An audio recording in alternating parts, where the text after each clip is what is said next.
Hi everyone, it's Jackie Lee from InternetMarketingForMommies.com. Earlier today I was on the Mom Bloggers Club forum, and someone mentioned and was completely freaked out that they had lost their entire Blogger blog. It was just deleted. They went there one day and it was just deleted. And I felt really bad for her because she was a new blogger and she was doing a real blog. It wasn't spam, but it was deleted for spam. And it got me thinking about when I first started blogging and how I got to the point where I am now. When I first started, I kind of ran the gamut of all the options that you have available to you, and I finally, landed where I am now. So I thought I would just take a couple seconds and talk about the blogging options of platforms and what's good and what's bad and what's ugly about them. I'm going to talk about 3 options that I've personally used. They are not by any means every option available, but they kind of cover the main options that people tend to use. So the first one that I started on was Wordpress.com. Now this is where they host your blog free for you, and you go and you just post content and you can change themes and add your own content and whatnot. However, WordPress.com has some pretty strict terms of service, and you really need to read them before you start blogging if you plan to make money from your blog. My blogs, all of them, were deleted at WordPress.com, which of course sent me looking for another option. I was particularly bummed because I started my very first blog there, which I started when my daughter was born, and so I've been blogging about being a new mom and our milestones there, and bam, it was gone too. So that is the downfall of blogging on a free platform, is that they own your content, they own your blog, and they can do with it as they wish, whenever they wish. And you have little to no recourse when they do that, because they do own the hosting and the platform. So from there I switched to Blogger.com, which is better a little bit, not too much, but it's a little bit better. Their terms of service a little more relaxed. But not much lately. They seem to be getting a lot more strict with what they're willing to accept on their platform and what they're not. And this is actually where the woman had just had her blog deleted from. And it was a real blog. She was a real blogger. She was doing reviews of products and writing unique content, and it was a real blog, but they deleted it as spam.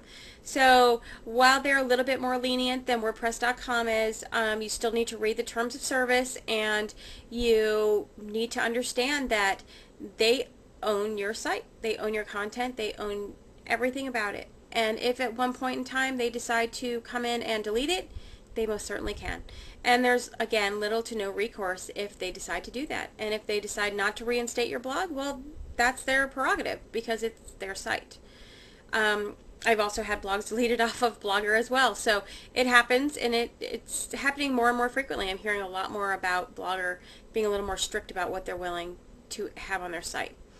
Which led me to the last option I'm going to talk about today, and in my opinion it's the best option that you can do, and that is to host your own blog using the WordPress.org software, which is completely different than the WordPress.com. You have to purchase your own hosting, which, I mean, it's nominal. If you're going to run this business and you plan to make money from your blog, $10 a month really should not be that big a deal. You can get hosting for cheaper than that, but for a good account at a reliable hosting company, $10 a month. And then once you do that, you make sure that you find a hosting company like that has a Fantastico, that uses Fantastico, because then you can simply upload WordPress.org to your site with the 2 clicks of a mouse, literally 2 clicks. I personally use HostGator. I have recently switched to it from another hosting company, and I think it's amazing, and their customer service is outstanding. So once you've installed WordPress on your site, then you own it. It's all yours. You can do whatever you want with it.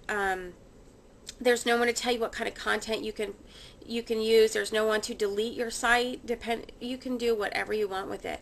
And the really, really great thing about WordPress is that there are a million plugins, and since it's open source software, everyone's working on it. Not everyone, but there's a lot of people in the world that work on optimizing it and fixing it up and making it do things that, they want it to do. So you can find a plugin or a little add-on for it that will help you to do just about anything in the world that you want to do with your blog. So if you've decided to become a blogger, and you really do want to become a blogger and you want to be serious about it, I highly recommend that you host your own blog and you upload WordPress. And if you need any help getting started, please just stop by my site and I'll be glad to get you started. I've got some tutorials and I can answer your questions. It's at www.internetmarketingformommies.com.